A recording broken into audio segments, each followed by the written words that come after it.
This is Eli Evans. I play baseball at Farragut High School, and this is the No Playbook Podcast. Yep. Hey, thank you so much for checking out the show. It's the podcast where I speak with the outstanding athletes and coaches from East Tennessee. It's from all levels, to college, pro, and high school. Now, today I've got a baseball player from the local powerhouse of Farragut High School. I looked it up. Farragut's been in the state championship game 19 times since the year 2000. Recording this in mid-February of 2024, so there's only been 23 state championships. That means only 4 times since the turn of the century has this team not been in the finals. It's unreal. Now, one of those players that has helped make a huge impact on the Farragut Admirals baseball program, Eli Evans. He's a senior this year, already committed to play at East Tennessee State University starting next season. So he joins me to talk about this upcoming season with Farragut, his recruiting experience with ETSU. I try to identify the whole blonde hair tradition with Farragut baseball. If you don't know that, every season the entire team bleaches their hair right at the start of playoffs. But it was a great chat. He's a really cool kid. I'm going to write to Eli Evans after this. Sit tight. D1 is the place for the athlete. When you join the D1 team, you don't just go to a gym. You're part of a team, a family. Family on 3, 1, 2, 3. Family. Something more than just a gym. Here we go. If you're looking for a place to get better, to improve, to strive for the goals that you have, then D1 might be the right place for you. At the 15, okay? You are bringing it back. Book your free one-on-one assessment today. Don't wait. Ready, 1, 2, 3. D1. Ben Cash Photography turns passion into art, specializing in world-class sports photography. Ben Cash is a former college baseball player with over a decade of experience capturing the essence of athleticism, from local high schools to the SEC. Ben is now taking game reservations to cover events from all over East Tennessee. You can connect with Ben on social media. That's where you can see his full portfolio. Ben Cash Photography, where every shot is a masterpiece. Book your game coverage today and let the memories live forever.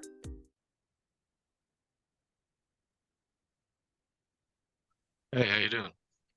Hey, how's it going, Eli? It's going good. How are you? Very good. I like the ETSU gear. Yes, sir. Yes, sir.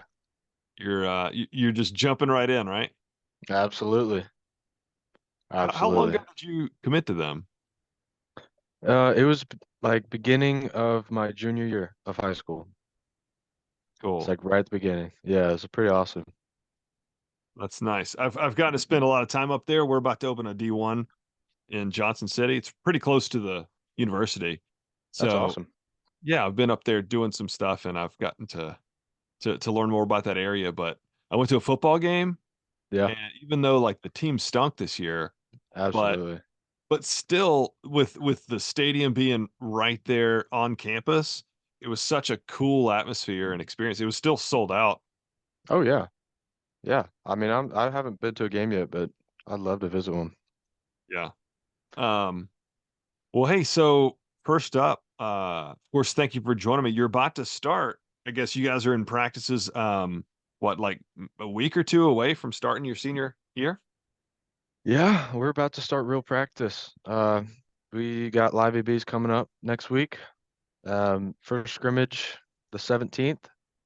Then we got our first game, I think the 20th. So it's coming in Wow. hot.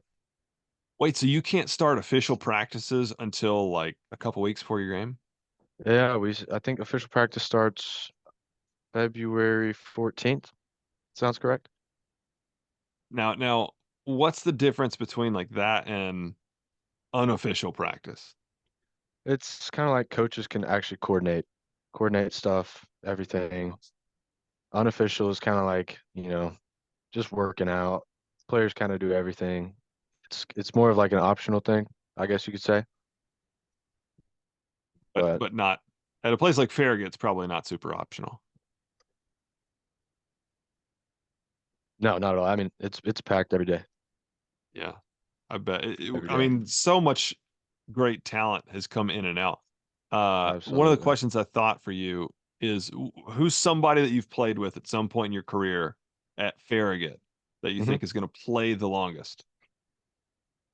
I went back and forth on this one, but I I'd have to say either Cade O'Leary, our new like guy this year, our new pitcher, or Landis. I mean, they're both studs, both studs, And he's going to Mississippi State. both of them. Yeah, Okay. they're awesome. And Cade's like he's mid 90s. You know, just can locate everything. Landis, you know, he could hit anything either. I mean, great defender, great arm, Yeah. and he can hit the crap out of the ball. I wonder how much. Uh, So I think it's out of them too. I wonder how much did Lucas Buckner affect their decision wanting to go to Mississippi State? You know, I think it affected a little bit. Cade was the first one to commit to Mississippi State, and then you know, Lucas thought, you know, he's a little bit more special than I think UCF, or you know, coaching change really like made him realize that may not be his home. Hmm.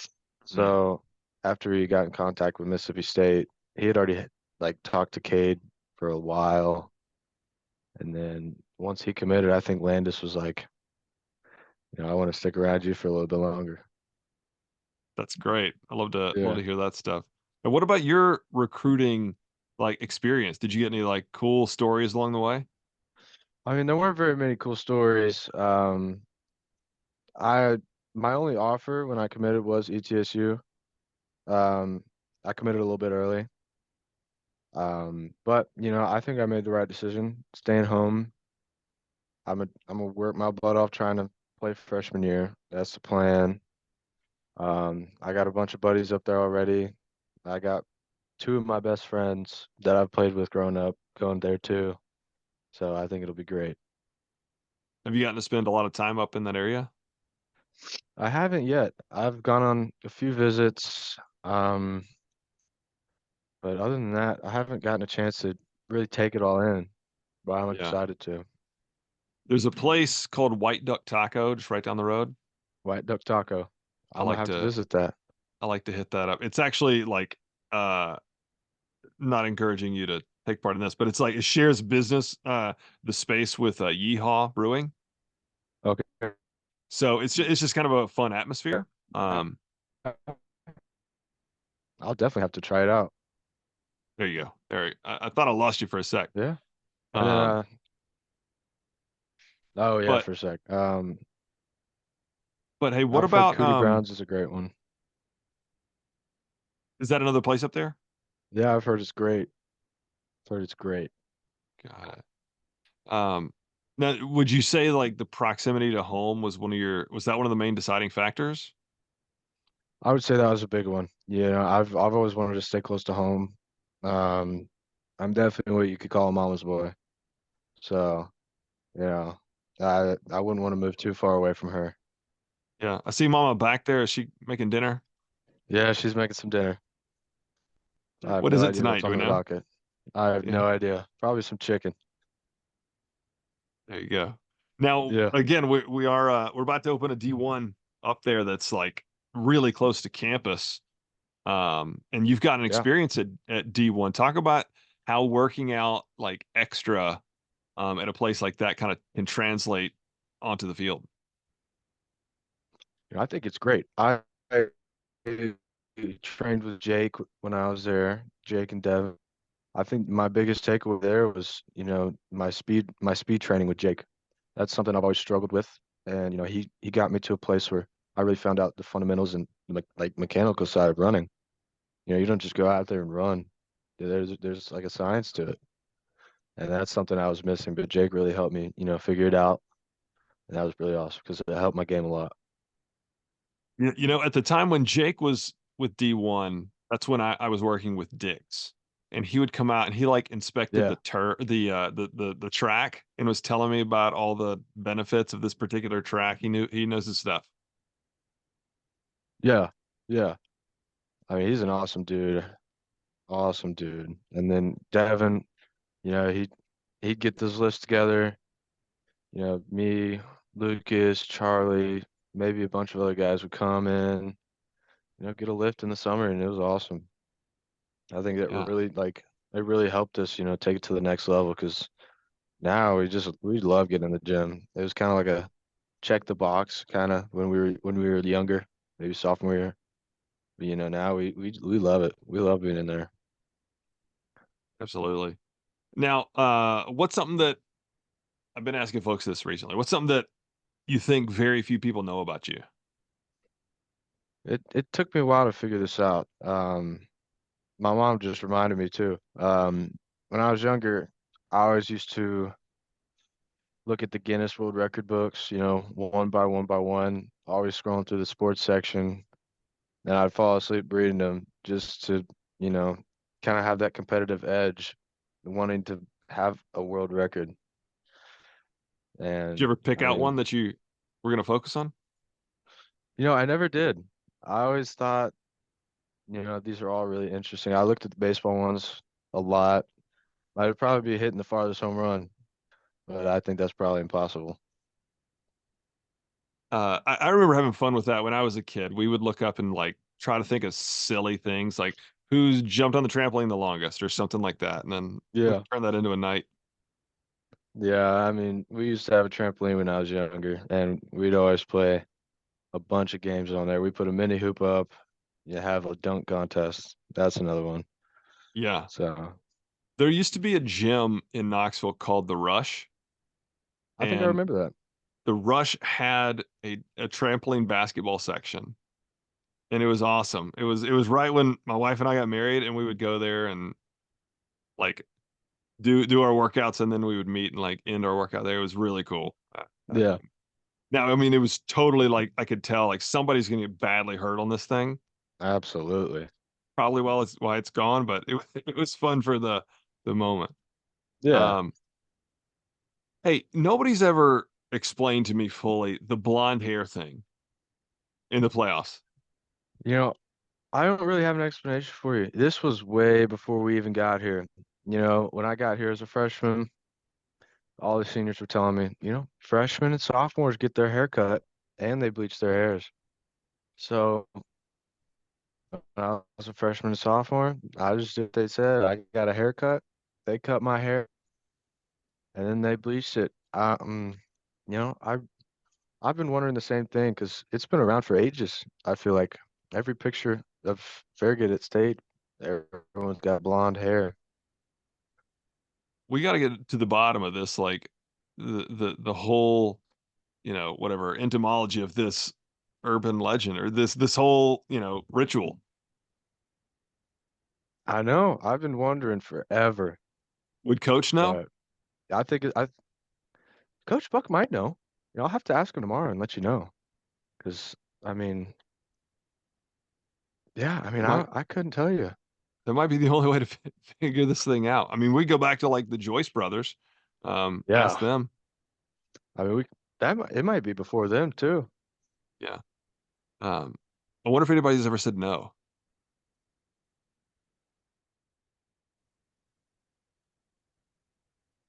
I don't know if anybody's ever. I mean, we've had some people last year. We had Landis do like a half and half. We split it down the middle. One side blonde and the other half is regular hair color. See, that'd be cool if you did like something else And then entirely. yeah, like Tanner Kim, my freshman year, he did a checkerboard, like cheetah print in the back of his head. That's cool. Yeah. Uh, Tanner Kim is a kid that I am really fond of because so I worked with his dad in Hmm. TV for a long time. And I remember when they moved to town, I think Tanner was like a sixth grader Yeah. when that first happened. And I remember his dad talking about that. And now, now Tanner goes to UT and I see him come in and he's whatever, like 19, 20-year-old kid. So that's, And he's doing what he's doing is great. What he's doing is great. yeah, yeah. I'd love to find ways to help out with that nonprofit. Real Absolutely. quick, one question everybody gets. Tell me one unforgettable sports memory for you, and it doesn't even have to be as a player. It could be as a spectator if that's what's on top of the head. I mean, this is an easy one for me. Sophomore year, uh, state championship game. against Houston, 3 RBI double to take the lead in the state championship game. Last inning. I relive it in my head all the time. It's one of my greatest memories ever. That's amazing. I'm just realizing that nobody's ever shared a negative story Yeah, with me. Unfortunately, every time I ask this, I replay in my head an unforgettable bad story bad story. from sports. I was a freshman. It was soccer, and I missed a goal that nobody should ever miss, like my 4-year-old would make. Yeah, And it haunts me to this day. Like, we lost the game, it was the playoffs, and it was one of those. And there's other good memories as well, but that's one. The bad ones can stick with you just as long. absolutely. I'm glad Yeah, nobody's ever recounted those. I really think you just have a short memory. When something bad happens, it kind of leaves my mind entirely. Yeah. Well, man, I really appreciate you coming on. Best of luck, and hopefully we can work with you at D1 once you're up at ETSU. Yeah, absolutely. That sounds great. Yeah. That sounds great. I appreciate you having me on. Yeah, man. Thanks, dude. Have a good one. You as well.